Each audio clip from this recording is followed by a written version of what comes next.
नमस्कार, स्वागत है आपका धनुष 15 पर और मैं हूं आपके साथ प्यारे मोहन त्रिपाठी।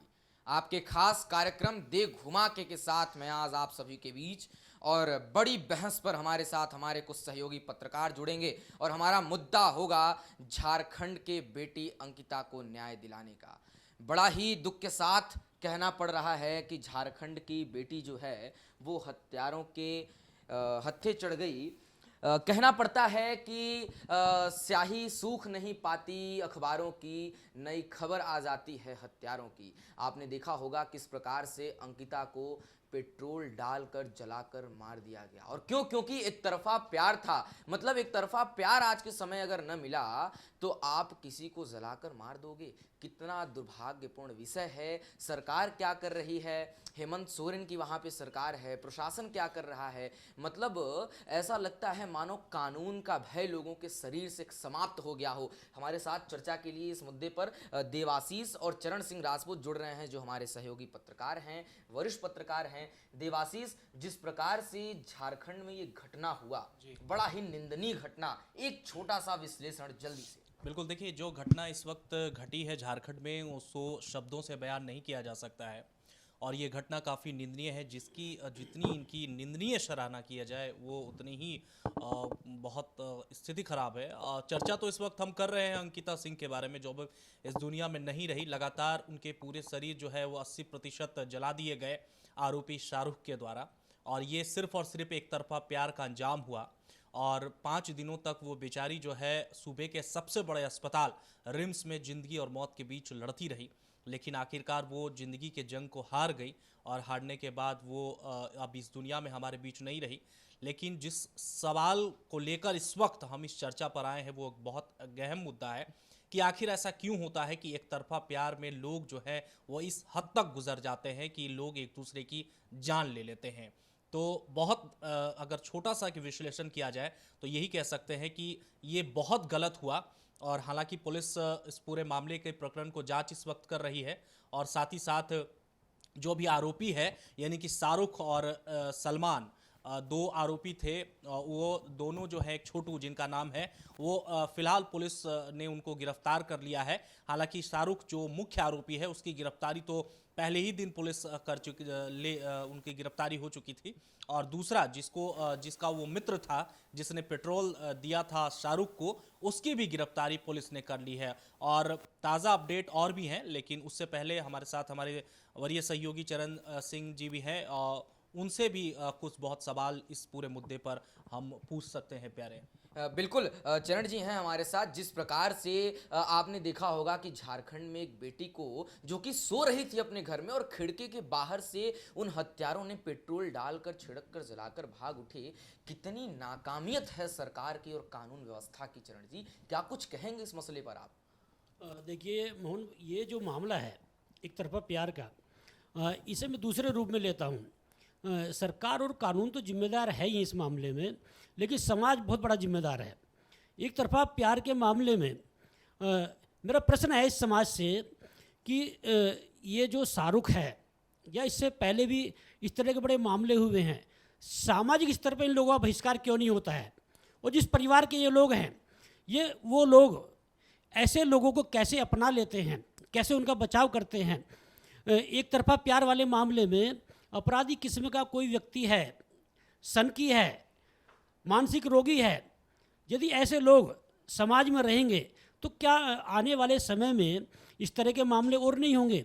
और मेरा ये मामला है कि ये मामला जो है सामाजिक स्तर पर लोग ऐसे मामलों को गंभीरता से लें, और जो इस तरह के लोग हैं उन लोगों का न केवल सामाजिक बहिष्कार करें बल्कि ऐसे लोगों को दुत्कारें। और मैं तो ये भी कहूँगा कि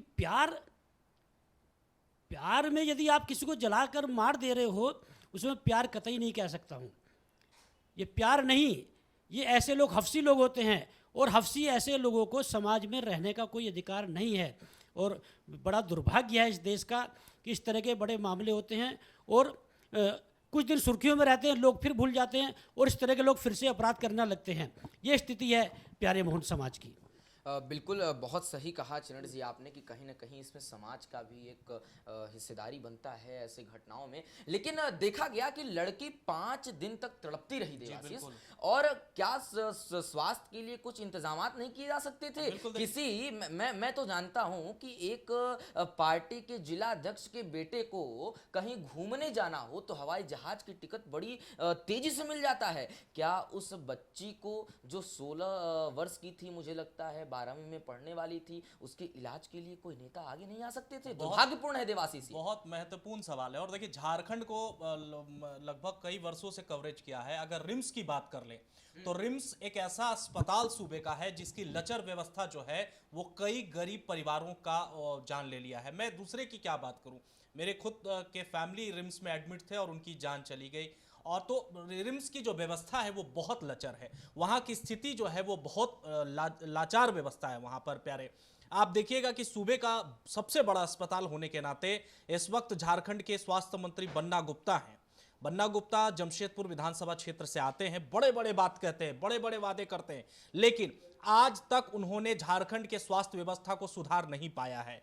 रिम्स की स्थिति को उन्होंने सुधार नहीं पाई है, क्योंकि इसका एक ही यही वजह है कि कई ऐसी खबरें झारखंड से निकल करके आती है कि आप देखिएगा कि रिम्स में इस व्यक्ति की मौत हो गई, रिम्स में डॉक्टरों के लापरवाही से इस व्यक्ति की मौत हो गई। अब देखिए कि एक ज्वलंत मुद्दा है, एक ऐसा मुद्दा जो इस वक्त देश के सबसे टॉप पर चल रहा है।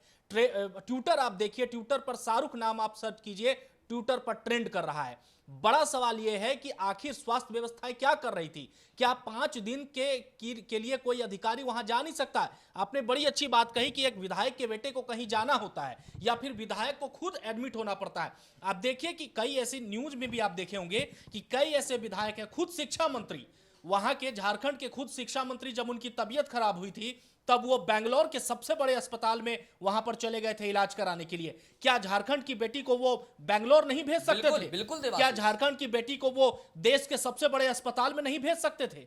क्या टॉप के अस्पताल में उसके इलाज नहीं हो सकता था? आपने अंकिता जैसे लचर, अंकिता जैसी गरीब फैमिली को, अंकिता जैसी गरीब बेटी को आपने रिम्स जैसी कुखर्तित व्यवस्था में छोड़ दिया। यह झारखंड सरकार के लिए बहुत बड़ा सवाल है। और सीधे तौर पर द न्यूज 15 बन्ना गुप्ता से यह सवाल करता है कि आखिर आपकी स्वास्थ्य व्यवस्था, जो आप बड़े बड़े दावे करते हैं, बड़े बड़े वादे करते हैं, वो आपका हवा हवाई कहां गया? हवा हवाई इसलिए हो गया प्यारे मोहन क्योंकि झारखंड की स्थिति अभी ठीक नहीं है। आप देखिए कि रायपुर पहुंच चुके हैं झारखंड के तमाम विधायक, 3700 विधायक जो हैं वो झारखंड से निकलकर बस से और खुद उनके लिए इंडिगो की प्राइवेट प्लेन बुक कर ली है। बिल्कुल 2 दिन अभी वो रिसोर्ट में रहेंगे, हाईटेक रिसोर्ट में खुद। तो भैया, राज्य जो नीति होती है ना, वो 2 शब्दों से बन के होती है, राज्य और नीति। बहुत निंदनीय घटना झारखंड में हुई है। ठीक है देवाशीष, आपका रुख करेंगे। एक बार फिर चरण जी से एक सवाल लेते हैं। चरण जी, बहुत सही बात इन्होंने भी कही। कहीं ना कहीं ये भी देखा गया कि जब जो है झारखंड में ऐसा मामला चल रहा था तो बेटी जो थी अंकिता, उसके साथ खड़े होने के बजाय वो तमाम नेता पिकनिक मना रहे थे। ऐसा क्यों सर? क्या माजरा है ये? देखिए प्यारे में फिर मैं बोलूँगा, इस देश में जितने भी राजनीतिक दल हैं, इनको सबको सत्ता दे दो और ये लोग सत्ता के बल पर इस देश में लूट खसोट मचाएं और अय्याशी करें। मैं पूछना चाहता हूं कि जब अंकिता, इतना बड़ा हादसा और इतनी बड़ी वारदात, और ये मौत नहीं हत्या है, यदि किसी बेटी की जिंदा जलाकर हत्या होती है तो ये राजनीतिक दल क्या कर रहे होते हैं? आप देख लीजिए, यदि कोई नेता का, किसी पार्टी का आपसी बात होती है तो ये लोग सड़कें जाम कर देंगे, ये लोग बवाल मचा देंगे, बयान पे बयान जारी होंगे। अंकिता के मामले में इस देश के सभी राजनीतिक दलों से मेरा प्रश्न है कि आप लोगों ने, यदि इतना बड़ा मामला झारखंड में हुआ तो कौन लोग हैं जो आगे आ रहे हैं? कौन लोग हैं जो सामाजिक स्तर से, कानूनी स्तर से और राजनीतिक स्तर से इस मामले को उठा रहे हैं? बड़ा दुर्भाग्य है इस देश का कि आम आदमी, बात अंकिता की नहीं है, ये 2 मामले बहुत हाल फिलहाल में हुए हैं, सोनाली फोगाट वाला मामला और ये अंकिता वाला मामला। और ना जाने कितने मामले देश में, ये तो मामले उजागर हो जाते हैं, ना जाने कितने मामले एक तरफा प्यार के ऐसे होते हैं जिसमें हमारी बेटियों को, हमारी बहनों को मानसिक प्रताड़ना झेलनी पड़ रही होती है। और जैसे शाहरुख ने, अरे जो स्थिति, जिस तरह से उसने खिड़की से पेट्रोल फेंक के आग लगाई है, लड़कियां दुस्साहस देखिए। और मैं तो ये कहूँगा, हालांकि मैं मीडिया में हूँ, एक जिम्मेदार पद पर हूँ, हम लोग इतने बड़े स्तर पर नहीं बोल सकते, इस सरकार को और इस न्यायपालिका को ऐसी कुछ व्यवस्था इस देश में करनी होगी कि ये इस देश में गजब स्थिति हो रही है।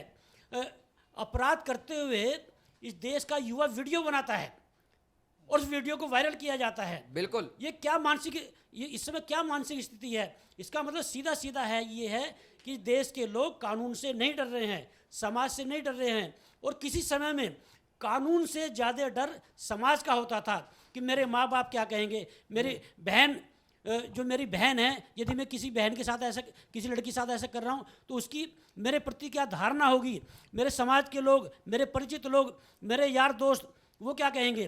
क्योंकि पहले क्या होता था, ऐसे लोगों का सामाजिक बहिष्कार होता था, ऐसे लोगों को दुत्कारा जाता था, ऐसे लोगों को माँ बाप मार के घर से निकाल देते थे। लेकिन यदि हम लोग ऐसे लोगों को संरक्षण देंगे, उनका बचाव करेंगे, तो इस तरह की वारदातें फिर होंगी। मैं फिर बोलूँगा, सरकार और कानून के अलावा समाज में इस तरह की वारदात को रोकने के गंभीर जो है प्रयास होने चाहिए, ये मैं कहूँगा। ठीक कह रहे हैं चरण जी। अभी मैंने एक मीडिया रिपोर्ट्स पढ़ा, मैं सुबह सुबह इस पे भी रिसर्च कर रहा था, शाम तक मैं मेरी नजरें टिकी हुई थी इस पर।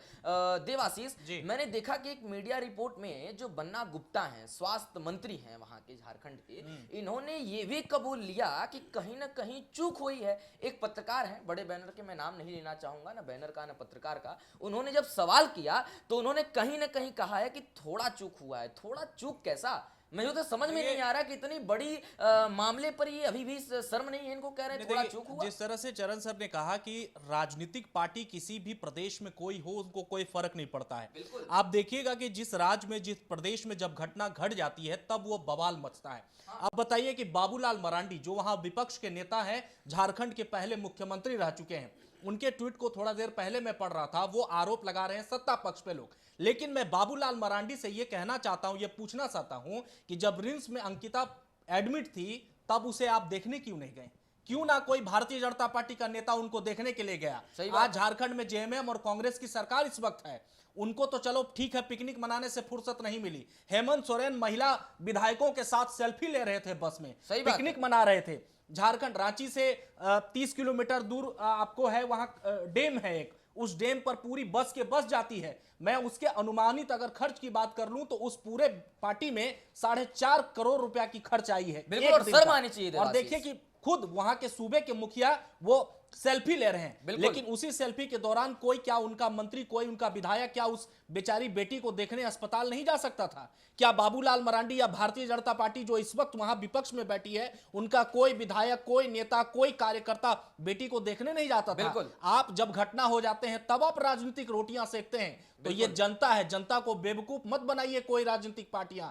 आज बेटी भले ऊपर होगी, लेकिन जो बेटी के बारे में पक्ष के तरफ से बोल रहा होगा ना, उसकी आत्मा को शांति मिल रही होगी। लेकिन खुदा ना खास्ता उन नेताओं, उन विधायकों, उन मंत्री को मेरा खुला चैलेंज है कि कहीं आपके परिवार के साथ ऐसा ना हो जाए, तब आपकी संवेदनाएं जो है ना वो मरेगी नहीं, बिल्कुल समाप्त हो जाएगी। सही सही सही कह रहे हैं देवाशीष। इस पर एक मेरा छोटा सा अपना भी विश्लेषण है कि वास्तविकता और देखिए, मैं उम्र से बड़ा छोटा हूं, अनुभव भी बहुत छोटा है अगर आप सभी के सामने भी बात करूं तो, लेकिन कहीं ना कहीं तमाम नेताओं से मिलते जुलते मैंने स्वयं देखा है कि भैया अगर उनके यहाँ शादी विवाह पड़ जाए ना तो प्लेन व्लेन तो ऐसा उड़ता है जैसे बनारस वनारस के लंका पर ऑटो चलती हो भैया, ऐसे प्लेन उड़ता है। लेकिन बड़ा ही शर्मसार करने वाला यह विषय और बड़ी ही निंदनीय घटना कि एक बेटी 5 दिनों तक तड़पती रही, कानों में जू नहीं रहेंगे किसी के कि उसके सुनवाई के लिए खड़े हो जाएं। अब आज तमाम नेता देखिए ना, भारतीय जनता पार्टी के नेताओं की मैं बात कर रहा हूं, चंदा इकट्ठा कर रहे हैं। चंदा इकट्ठा करके क्या आप किसी की जिंदगी वापस कर देंगे? चरण जी बताइए ना, पैसे से किसी की जिंदगी की भरपाई की जा सकती है?